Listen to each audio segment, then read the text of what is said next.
That morning, Stillwater wore a thin veil of fog. It looked like a giant gray blanket laid over the water. A light breeze made tiny ripples.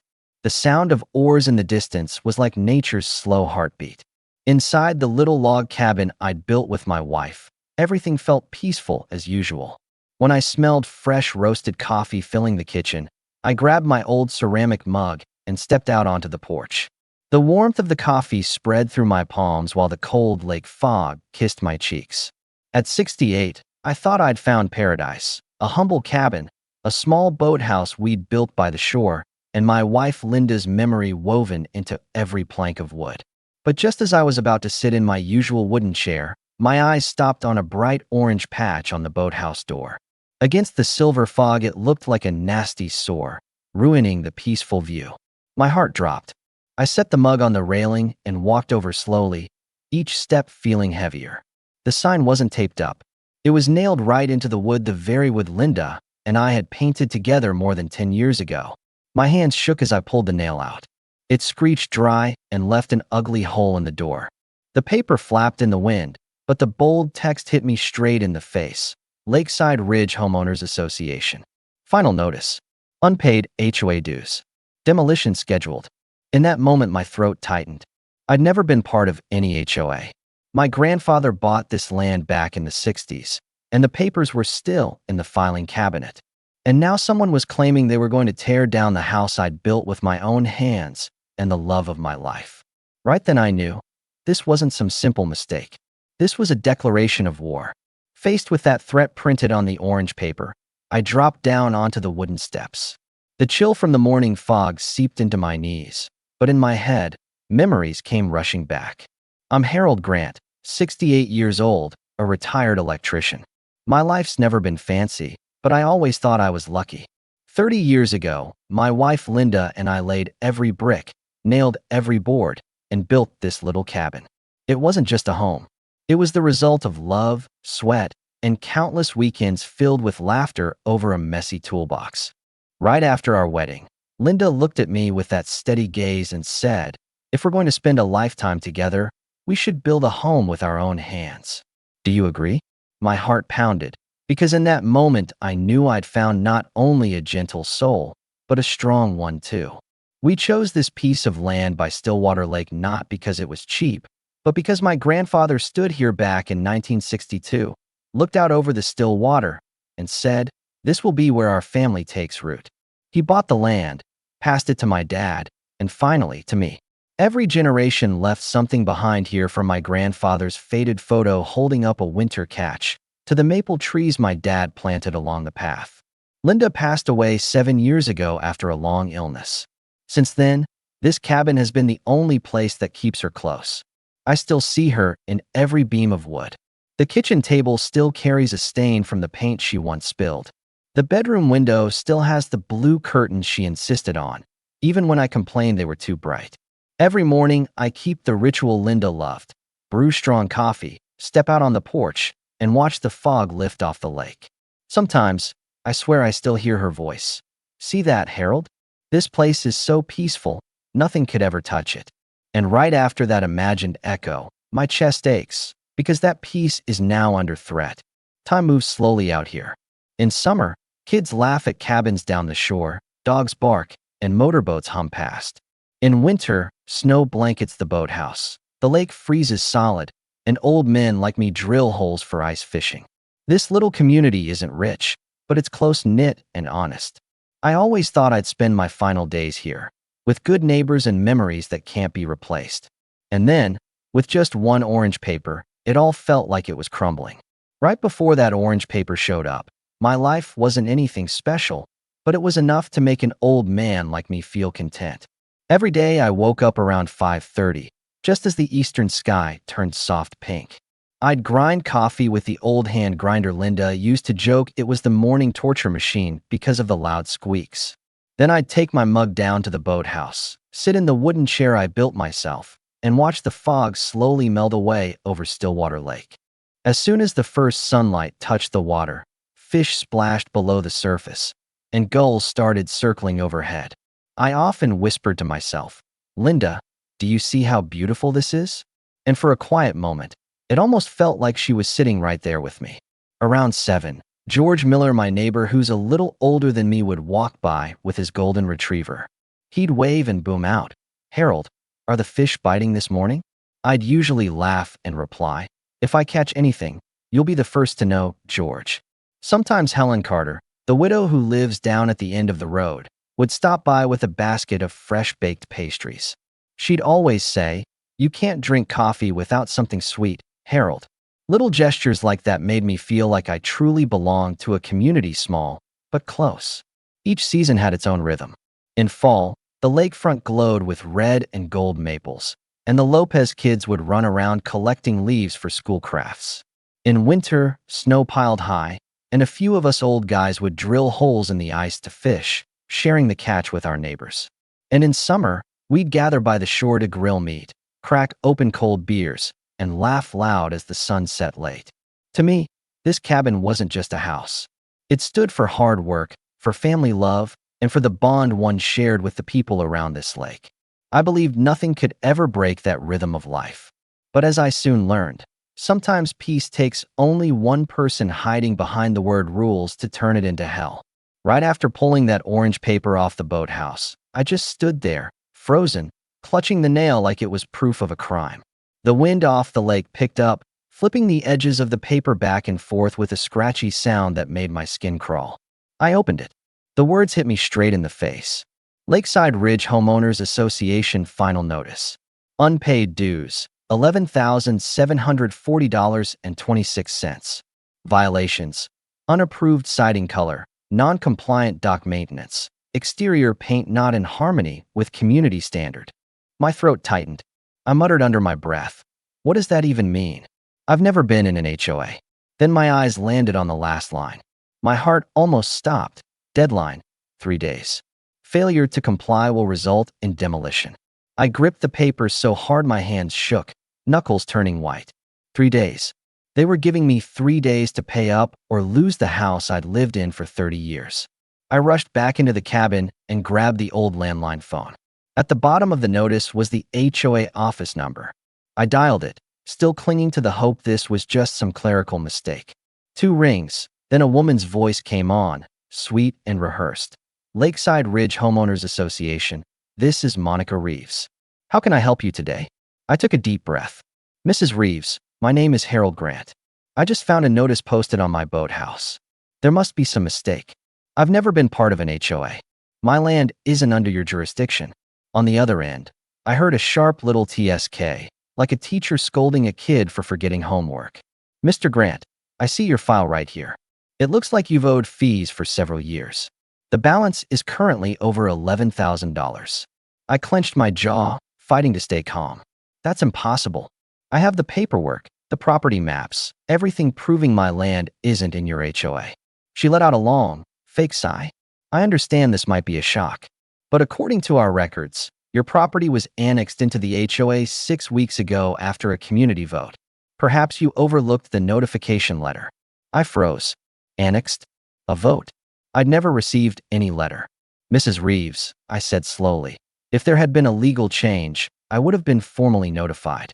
I never got anything." Her tone softened, almost soothing. "Don't worry, Mr. Grant. This is probably just an administrative hiccup. I'll flag your file for review. Everything should be sorted out before the construction crew arrives." A chill ran straight down my spine. The way she stressed construction crew made my stomach twist. I forced myself to answer, "All right, thank you. I'll be waiting for an official response." When I hung up, I stood in the living room, paralyzed. The ticking of the wall clock sounded deafening. My hands shook so badly I had to set the phone down. In that moment, my mind spun. Part of me wanted to believe it was just a mistake, that the system would fix itself. But deep down, something told me I'd just been speaking to a predator. The next morning, the sun rose earlier than usual, its harsh light cutting through the curtains and jolting me awake. I was just making coffee when I heard the heavy rumble of an engine on the dirt road leading to my cabin. That wasn't the sound of a neighbor's pickup. It was low and growling, like some beast crawling closer. My heart started pounding. I set the coffee cup down and walked to the living room window. On the maple-lined road, a 2-axle truck had stopped, hauling behind it a massive yellow excavator that looked like a giant insect. A big man in a reflective vest and hard hat jumped down from the cab. He held a clipboard thick with papers, scanned the area, then stomped straight toward my door. I opened the front porch door before he could knock. My voice shook, though I tried to sound steady. "What do you want?" The man didn't bother looking me in the eye. He jerked his chin toward the boathouse. "You Harold Grant? I'm Ted, foreman for Kruger Demolition. We've got a demolition order. Unless you've got a cashier's check for 12 grand, we start with the boathouse. If that's not enough, the cabin's next." The blood in my veins turned to ice. I stammered, No, that's impossible. I called the HOA office yesterday. They said they'd handle it." Ted shrugged, eyes dull. "I just follow orders. They told us to be here at sunrise. The work order says real clear, collect payment or tear it down." He jabbed a rough finger toward the excavator. "That thing can fire up in seconds." I clenched my fists so tight my nails dug into my skin. I knew arguing with him was pointless. He was just the hammer, not the hand that swung it. But I also knew if I didn't act, by the end of the morning, my whole life would be nothing but a pile of broken boards. I rushed inside, locked the door, and grabbed the phone. My trembling fingers dialed my oldest daughter, Rachel Grant. She's my greatest pride, a federal agent used to situations 100 times tougher than this. She answered on the first ring. "Dad, what's going on?" I steadied my voice and told her everything: the orange paper, the call with Monica Reeves, and now the excavator sitting in my yard. I could hear her breathing quicken on the line. When I finished, her voice turned sharp, nothing like the gentle daughter who usually called me every Sunday night. "Listen to me, Dad," she said firmly. "Do not step outside.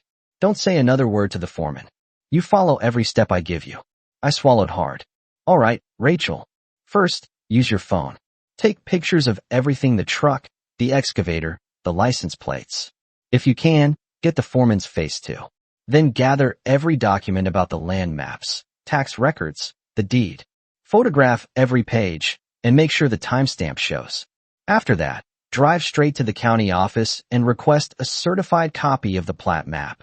That paper is your shield." She paused, her voice softening but still steady. "Dad, I love you. Right now, you need to act like an agent. Treat this as your mission. Got it?"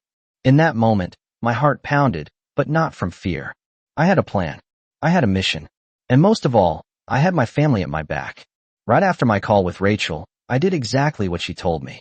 I snapped photos of the excavator, the truck, even the foreman leaning against the cab, smoking. I gathered every deed and land record, then drove to the county office to get a certified copy. That paper with the red seal felt like a shield, letting me breathe for the first time in hours. But the relief didn't last. When I got back, another surprise was waiting at the cabin gate. Right at the entrance, a massive red dumpster blocked the road. Rusty and hulking, it left no space for me to drive through.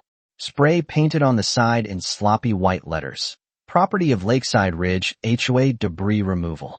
A cold shiver ran down my spine. They didn't just want to tear down my home. They wanted to trap me on my own land. If an ambulance needed to come, it couldn't even get in. I climbed out of the car, took pictures with my phone, and made a note in the app. 5:32 a.m. dumpster blocking entrance, HOA logo visible. Rachel had drilled it into me. Every detail must be recorded. The truth is your strongest weapon. As I stood there, confused and angry, my youngest son Michael called. He's a federal postal inspector, sharp-tongued but calm under pressure. His voice carried a mix of sarcasm and steel. "Dad, this is intimidation tactics. They want you scared enough to sell. Just stay patient. I'll handle the rest." Minutes later, Michael called Greg Marshall, the HOA treasurer, and put it on speaker so we all could hear. Greg's voice came groggy, half asleep. "The dumpster? Easy fix. Your old man pays up, it disappears. Otherwise, we've got plenty more tricks." Michael played along, pretending to cave. "Mr. Marshall, my dad's old. We figure maybe selling the house is the only way out." Greg chuckled, smug. "Now that's smart. We'll make him want to sell. Trust me, it's cheaper than fighting us." My fists trembled with rage and resolve. We had him. Proof from the treasurer himself admitting the harassment campaign to force a sale. But the HOA wasn't done. The next night, I got a call from my neighbor George Miller, the same friend who always walked his dog past my cabin. His voice shook with anger. Harold, get on Facebook. They just posted a picture of your cabin. Says property in violation non-compliant. And they tagged you by name. Everyone in town is reading it. I opened my laptop. There was my cabin, captured with a telephoto lens. Underneath, bold letters screamed, "Violation notice subject, Harold Grant." Like I was some criminal paraded through the village square. My chest tightened. My throat closed up. They weren't just after my property. They wanted to strip me of my dignity. But their plan backfired. That same night, my phone wouldn't stop ringing. First, George again. They fined me $500 for a garden gnome. Said it didn't match the natural landscape. I was furious. Harold. Then Helen Carter, the widow down the road, her voice trembling. They cited me because my doormat was half an inch too wide. I thought it was just me. Turns out, we're all targets. An hour later, Luis and Emily Lopez called. Harold, they fined us over our son's red tricycle. Said it clashed with community aesthetics. They're even going after kids' toys. We're losing it. In that moment, I realized I wasn't alone. I looked at the stack of papers, at the county seal stamped in red, and something surged inside me. If I backed down, they'd crush my neighbors next. This wasn't just my fight anymore. Right then, I knew the HOA had made their biggest mistake. They turned one isolated old man into a rallying point for an entire community. Right after the neighbors started speaking up, my kitchen turned into a command center. The old wooden table, the same one where Linda used to set out Christmas cookies, was now buried under files, laptops, and a portable printer. My daughter Rachel spread papers across it like an agent prepping a case file. She looked dead serious and said, "We've got proof of harassment. We've even got a recorded confession. But if we're going to take them down, we need to find the real motive money." She fired off a Freedom of Information Act request to the state agency that oversees HOAs. A few days later, a thick packet hit her inbox. Rachel printed everything out until the table was covered in paper. Meanwhile, my son Ethan, who once worked in Homeland Security, stood by the window with his arms crossed, keeping an eye on the road outside. He didn't talk much, but I knew exactly what he was doing, mapping out a security perimeter in his head. Old habits die hard. Then there was my youngest, Michael, his eyes lighting up as he scanned spreadsheets. Years chasing postal fraud had given him a sixth sense for numbers. Suddenly, he leaned forward and tapped a blurry line item. General contracting and site management, $218,000. I squinted. What's that supposed to be? Michael slapped his hand on the table. No invoices. No receipts. Just a chunk of money carved out every quarter. If that's not a slush fund, I'm illiterate. Rachel looked up, her voice sharp as steel. Find the company taking the money. It only took a few minutes digging through the state's business registry. The name popped up on the screen, Reeves Contracting. Owner, David Reeves. Brother of Monica Reeves, HOA president. A wave of anger and disgust hit me. In my head, I could hear Monica's fake sweet voice from the other day. Don't worry, Mr. Grant. It's just a clerical error. Turns out it was nothing but a cover for a money drain. We kept digging. Over the past 5 years, the HOA had collected roughly $1 million in dues. Only half of it went to roads, snow removal, landscaping. The rest vanished straight into Reeves Contracting. Ethan, quiet until now, finally spoke. His voice rumbled like distant thunder. This isn't bullying anymore. This is organized embezzlement. That night, I called a few close neighbors to meet in my garage. Instead of laughter, the space echoed with the sound of papers shuffling and pens scratching red lines across documents. George showed up with a big flashlight. Helen brought stacks of old violation notices. The Lopez couple brought their laptop to cross-check HOA meeting minutes. I stood in the middle, holding up the plat map with its red county seal. This is the truth. They're not just coming after me. They're coming after all of us. And now, we've got proof. I watched fear in my neighbor's eyes shift into fury. Helen whispered, her throat tight. I thought I was alone, but it turns out we're all victims. Rachel nodded, like an attorney delivering her closing argument. We'll build a joint case. File it with the state attorney general. And when the time comes, we'll drag them into court. No more of this "they're the law around here" garbage. In that moment, I felt something change. This old cabin had once been the hideout of a widower. But that night, it became the trench line of a community ready to fight. And I knew we weren't just battling to save my house. We were fighting to take justice back for everyone. That morning, I decided to drive into town to grab a few supplies, some light bulbs, a box of nails, the kind of things I like to keep on hand. In my head, it was simple. 2 hours max. Nothing will happen. But as soon as my truck turned onto the dirt road back to the cabin, my chest went cold. From down the way came a familiar buzzing sound. Not bees. A chainsaw. Harsh and mechanical. When I saw it, I froze. The boathouse built by Linda and me with our rough hands. The place full of memories was nothing but a ruined pile. Old boards ripped apart, the roof torn to pieces, the window frame where Linda used to sit and read lying smashed on the ground. Foreman Ted and his crew were loading tools onto the truck. They didn't look at me. They didn't say a word. They acted like people who'd finished a dirty job and were getting out of there. The engine revved. The truck rolled away, leaving the sharp smell of oil and a wasteland behind. My knees gave out. I walked slow to the edge of the dock, legs shaking like I'd run a long way. The wind off the lake carried the smell of fresh cut wood, that raw, stinging scent like an open wound. I reached down and touched a broken plank. My finger froze when something snagged in a crack. I pulled out a faded photo. It was Linda and me, 20 years earlier, standing in front of the new boathouse. She was holding a hammer, sweat on her brow, and I had my arm around her shoulder. We were both smiling wide.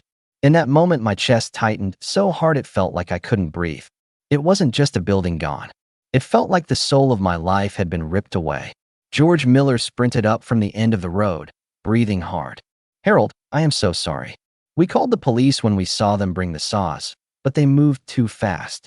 Worse, I saw Monica's nephew loading the goodwood onto his truck. They called it reclaiming materials." Hearing that made my throat close. They hadn't just destroyed it. They'd stolen the very boards Linda had touched. Rachel, Ethan, and Michael came back soon after. They found me sitting quiet on the splintered floor, clutching the old photo.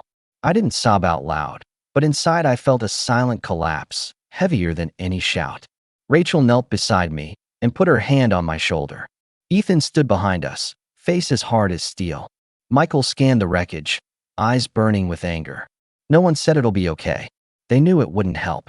The silence stretched until Ethan spoke, his voice rough and firm. "Enough. Defense stops here. Now we go on offense." I looked at my boys, then at Rachel. In all three of their eyes, I saw the same resolve. They weren't just protecting a house. They were protecting their father. Right then I knew I wasn't an old man alone anymore. They'd turned my pain into our drive. From these ashes, we were going to mount a counterattack the HOA would never see coming. Right after I got up from the wreckage, Rachel spread the plat map across the kitchen table. Her voice was sharp as ice. "Monica's not done. She'll be back to make sure you don't rebuild the boathouse. We're going to catch her right here." Ethan moved fast. From the trunk of his car, he pulled out 4 tiny cameras, each the size of a golf ball. He tucked one inside a wooden birdhouse on the oak tree, lens lined up perfectly with the hole. Another he fixed under the garage eave, pointed straight at the window where we'd planted the new boathouse plants. The third he hid in the brush along the property line. The last one he set inside the cabin, with a full view of the shoreline. Meanwhile, Michael prepped the bait, a stack of detailed blueprints for a fancier boathouse, with notes like reinforced foundation and exceeds county code. We left the papers carelessly on the work table, exactly the kind of thing a snoop couldn't resist. And me? The next morning, I went to the lumber yard, bought a dozen boards and some plywood, and stacked them neatly by the dock. Just enough to make it look like I was gearing up to rebuild. That was the lure. For 2 days, the cameras caught nothing but squirrels, George's dog playing in the lumber pile, and an Amazon delivery van. I started thinking maybe Monica was smarter than we gave her credit for. But on the third morning, at exactly 11:30, Ethan's phone buzzed with an alert. He held up the screen, clear as day. Monica Reeves. White blouse, clipboard in one hand, phone in the other, walking quietly down the road to my cabin. She stopped at the boathouse ruins, snapped pictures of the debris, then crept straight to the garage window, pressing her face close to see the blueprints inside. I looked at Rachel, my chest torn between nerves and fire. "What now?" Rachel gave a small nod. "Wait, let her incriminate herself." As Monica raised her phone to snap the plans, the crunch of tires on gravel split the air. Two black SUVs rolled down the driveway. No hubcaps, blocking her exit. She spun around, startled. The confidence drained from her face, cheeks flushed red. Doors swung open. Three federal agents stepped out in black suits, moving sharp and fast. From the second SUV, Rachel appeared, wearing a simple blue jacket, eyes blazing with authority. Monica shrieked, voice shrill. "What are you doing here? This is private property. You're trespassing." Rachel didn't answer right away. She closed the distance, stopped a few steps away, her voice calm but cutting. "Mrs. Reeves, you're the one trespassing. And that's not even your biggest problem today." Just then, a county sheriff's car pulled up. The sheriff and two deputies climbed out, holding a stack of papers. He nodded at Rachel, then headed straight for the Lakeside Ridge gate, ready to execute a search warrant on the HOA office. Monica's jaw dropped. Her face went pale. She stammered, "You can't do this, I'm the HOA president. I'm the law here." Rachel pulled out her leather wallet, flipping it open to show her federal badge. Her voice rang out clear. "Monica Reeves, you have the right to remain silent. Anything you say can and will be used against you in court. You have the right to an attorney." The cold snap of handcuffs echoed as a federal agent locked them around Monica's wrists. From the cabin window, I watched it all, still clutching the old photo of Linda. No more tears came. Only a quiet feeling settled in me. Justice had finally set foot on this land. The trial took place just a few months after the arrest. The courtroom was packed, neighbors from around the lake, local reporters, everyone. I sat in the third row, clutching Linda's photo in my hands. As the prosecutor rolled out the evidence, fake maps, signatures of the dead, Greg Marshall's recorded confession about forcing sales, I felt the bricks of the HOA's fortress crumble one by one. When Monica's internal email lit up on the screen, the whole room went silent. In it, she wrote to Greg, "The old man by the lake called. Stall him. We have to make him sell before he figures it out. Don't worry, we're the law here." My throat closed. Right then, I realized I wasn't just a victim anymore. I was living proof of the truth. The judge, a sharp silver-haired woman, read the verdict clear and steady. Monica Reeves guilty of conspiracy, wire fraud, and extortion. Greg Marshall took a plea deal, spilling every detail. The entire HOA board was dissolved. Most of all, the court ordered Monica to pay me more than $60,000 in damages and to rebuild the boathouse herself, with fresh cedar. It wasn't just a legal win. It was a promise that Linda's memory and my family's work could never be trampled. But the impact didn't stop there. The county commission passed a new rule. Every HOA in the region must undergo independent financial audits every 2 years. What began as the story of one old man on the lake became protection for hundreds of families. A month later, with fall settling in, a big truck full of gleaming cedar pulled into my driveway. On the side it read, "Grant Boathouse Rebuild Project." That morning, the neighbors poured in. George brought his chainsaw. Helen came with warm pastries. The Lopez family showed up with their 2 kids, arms loaded with hammers and nails. We weren't just rebuilding a structure. We were rebuilding community spirit. The sound of hammers echoed across the shoreline, blending with laughter and voices calling out. The smell of freshly cut cedar filled the air, sharp and alive, like a promise of renewal. I watched the kids running circles around us, their laughter ringing, and realized fear had turned into unity. When we laid the last board on the new boathouse roof, I climbed up, hammer shaking in my hand. In that moment, I saw Linda again, sweat on her brow, her smile bright, hammer in hand just like mine. I drove the final nail in. The sharp crack echoed across the still lake. I stood tall, looking out at the water. A thin veil of mist drifted across, just like the first morning Linda and I began building. Quietly, I whispered, "You see that, Linda? Our home is back. And this time, it's stronger than ever." In that moment, I understood something simple. You can't vote against gravity, and you can't hide the truth forever. Sooner or later, justice finds its way, pulling everything back down to solid ground. I turned to my neighbors, raised the hammer high, my voice breaking. We didn't just rebuild the boathouse. We rebuilt justice for this whole community.